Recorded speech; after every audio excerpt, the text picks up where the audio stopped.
آئے گا کہ یہ کیسے لوگ ہیں. اب میرے پاس وقت میں اس کی طرف جاؤں، لیکن حدیث کا نور آپ کے سامنے رکھ رہا ہوں. نبی اکرم صلی اللہ علیہ وسلم ادبوا علی ثلاث خصال، ادبوا اولادکم، اپنی اولاد کو 3 چیزیں سکھاؤ. اب آپ نے توجہ فرمانی ہے، اوپر ہماری مائیں بہنیں بھی ہیں، یہ بھی توجہ فرمائیں اور اس حدیث پاک کو آپ کو دل میں اتاریں. نبی اکرم صلی اللہ علیہ وسلم فرماتے ادبوا اولادکم، اپنی اولاد کو 3 چیزیں سکھاؤ. علی ثلاث خصال، 3 خصلتیں سکھاؤ. سب سے پہلے حضور نے فرمایا حب نبیکم، اپنے نبی کی محبت سکھاؤ. ذرا بولو تو صحیح نا. آپ جتنے بھی بیٹھے ہو محبت والے بیٹھے ہو، تو میں نے اپنی بات تو نہیں کی، میں نے تو آمینہ کے لال کی بات کی ہے. تو عاشق و محب ہوں اور حضور کی بات سن کے نہ مچنے تو پھر کس پہ مچنیں گے. فرمایا 3 چیزیں سکھاؤ اولاد کو. سب سے پہلے فرمایا حب نبیکم، اپنے نبی کی محبت سکھاؤ. دوسرے نمبر پہ فرمایا نبی کی آنکھ کی محبت سکھاؤ. حضور فرماتے ہیں میری محبت سکھاؤ اور میری آنکھ کی محبت سکھاؤ. اس کے بعد فرمایا قرآن سکھاؤ. کیا فرمایا؟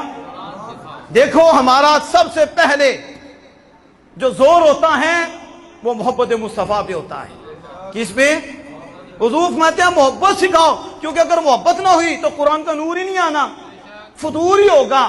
قرآن نور نہیں دے گا، قرآن کے اثرات نہیں ملیں گے، قرآن کے راز نہیں ملیں گے. لفظ مل جائیں گے، بولنے والے بڑے مل جائیں گے، لیکن چہرہ کالا کرنے سے بھی اندر ستھرا نہیں ہوگا، پھر بھی دیکھنے میں کلفی نظر آتی ہوگی، کوئی رونق نہیں ہوگی، کوئی چمک نہیں ہوگی. کیونکہ قرآن چمک اسے دیتا ہے جس کے دل میں آمینہ کے لال کی محبت کا نور ہوتا ہے اور آل رسول کی محبت کا نور ہوتا ہے.